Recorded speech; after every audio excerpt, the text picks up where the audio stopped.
do MARP, assim, o que você me diz a respeito do diagnóstico? Hoje a gente tem como uma referência do diagnóstico são os estágios de maturação suturais. Como você está muito inserido, né, no estudo e entendimento de toda a dinâmica, o que é que você acha desse tipo de recurso diagnóstico? O que é que tem por vir, enfim, né? Quais são as considerações que você tem a respeito? É, vamos nos concentrar por a questão, esse ponto que você falou dos estágios de maturação da sutura palatina mediana, que foram publicados pela Fernanda Angelieri, né, e mais a equipe lá de Michigan. Isso. Inclusive, um dos autores é um dos meus mentores também, embora eu não tenha tido um contato pessoal com ele, mas é o McNamara. Eu acho que eu sempre adorei assistir o McNamara no Congresso americano e sinto falta de assisti-lo, porque o McNamara ele não se preocupa só em divulgar conhecimento, mas ele se preocupa em ensinar aquilo que ele sabe. Eu acho que um bom docente, eu sempre me preocupo com isso, quer dizer assim, por isso que eu falo para você, para que público eu vou falar, né? Qual a mensagem que eu devo passar? E eu aprendi isso com o McNamara, sem ter contato pessoal, só vendo ele falar como o cara se preocupa em passar a informação que ele tem, né? Então, vamos passar o que eu entendo da questão dos estágios de maturação da sutura palatina mediana, né? Resumidamente, é o que temos para hoje. Ela não é uma classificação perfeita, ela dá muita variabilidade de interpretação entre examinadores. Isso está provado num artigo que foi publicado o ano passado na Engel, pela equipe da Universidade de Alberta. E eles mostram que existe confusão entre estágios.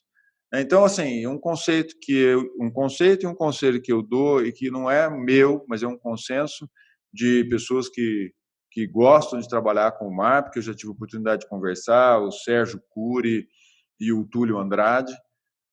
Eu não sou egoísta em conhecimento, como eu falei para você, eu compartilho minhas dúvidas, né, e as minhas opiniões.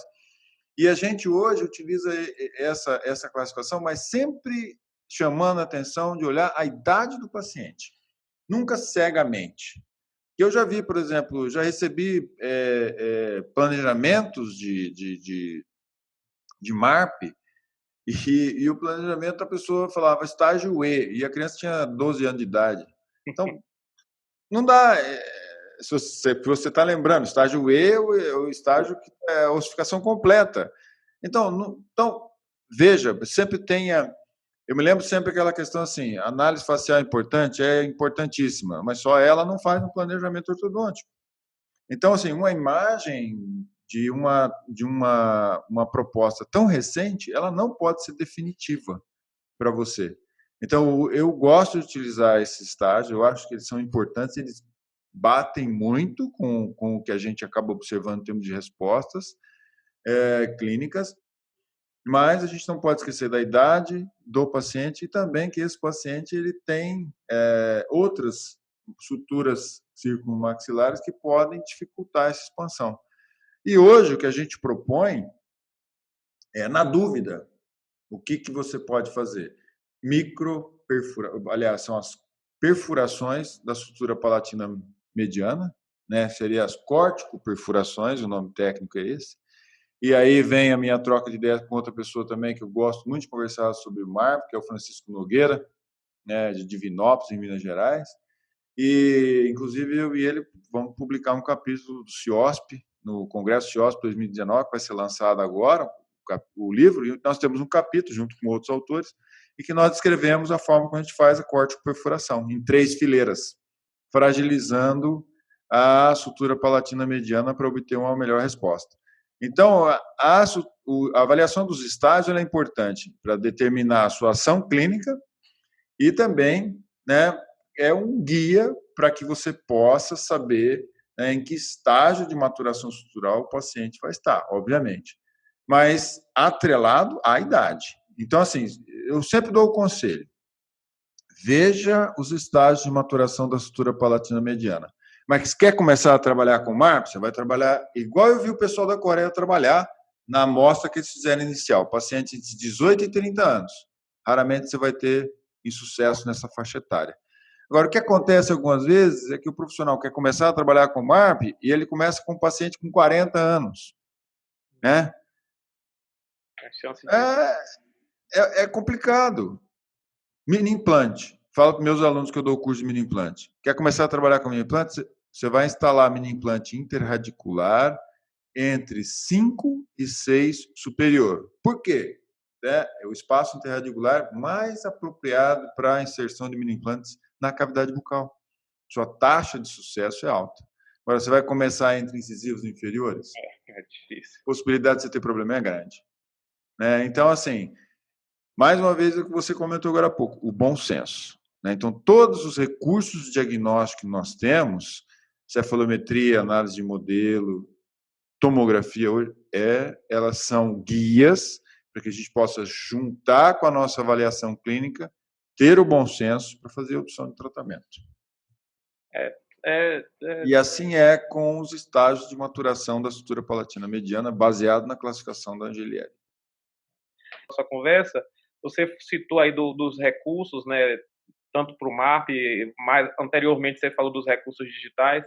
Hoje a gente tem também, assim, grandes auxiliares, né, no nosso dia a dia clínico, é o que você falou, nosso consultório está aos poucos se digitalizando. A gente fala dos scanners intraorais, da tomografia computadorizada, enfim, dos softwares. O que é que você acha, Júlio? Assim, você falou um pouco anteriormente, mas desses recursos cada vez mais presentes no nosso dia a dia clínico, isso, no seu ponto de vista, também vai mudar, de certa forma, algumas condutas clínicas da gente? Seja numa avaliação cefalométrica que a gente tinha anteriormente bidimensional, para uma avaliação tridimensional, enfim, a avaliação sutural. Será que vão se mudar determinados protocolos clássicos, né, que a gente tinha com a visualização limitada em 2D, com essas visualizações em 3D, com esses novos recursos? Aí eu já vejo mudança já, Marcos. Como você falou, eu publiquei também na revista da Ortodontia, que eu tenho aquela seção básicos e essenciais, né, o uso da tomografia no diagnóstico dos caninos, né, não irrompidos.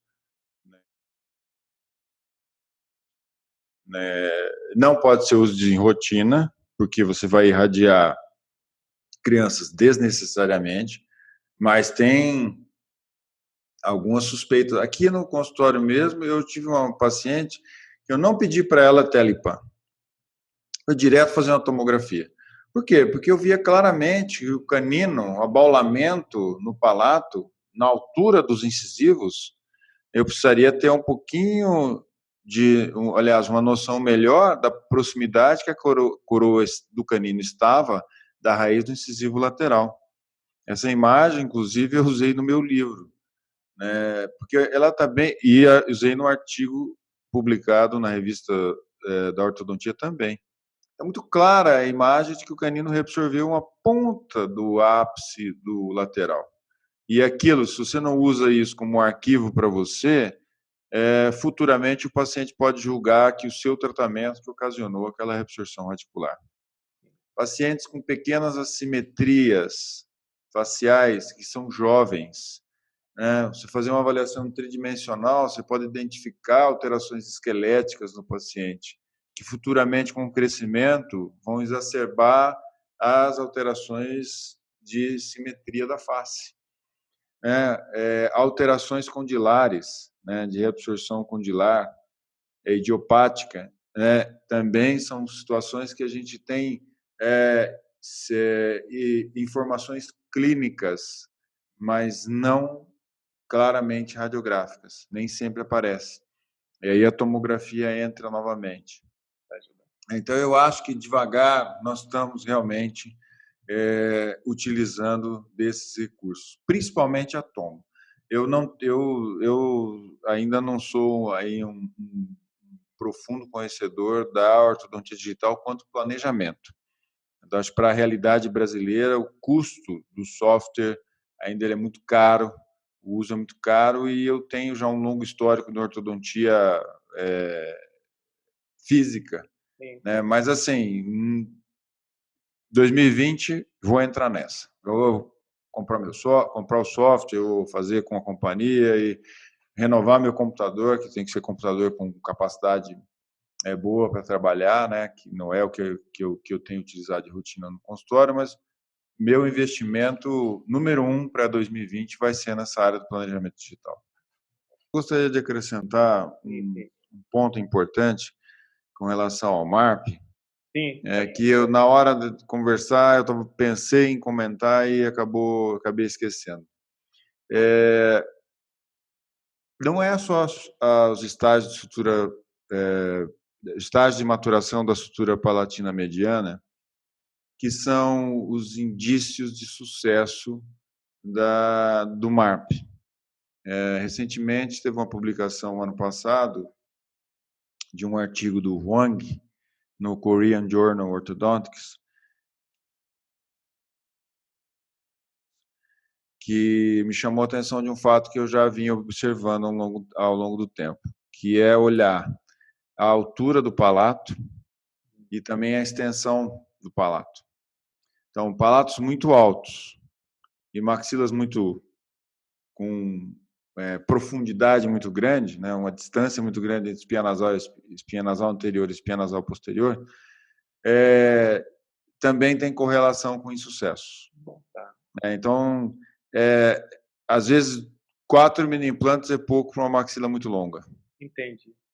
E às vezes palatos muito profundos, né, a distribuir, por mais que você use MARPs EX da Pequilab, né, que são, na minha opinião, em termos mundiais, os mais bem-sucedidos para esse tipo de caso, também não é garantia de sucesso, porque a distribuição de força na arquitetura de toda a maxila ela fica prejudicada quando a maxila é muito, o palato, a distância do palato, até da altura dos dentes até ao fundo do palato é muito grande.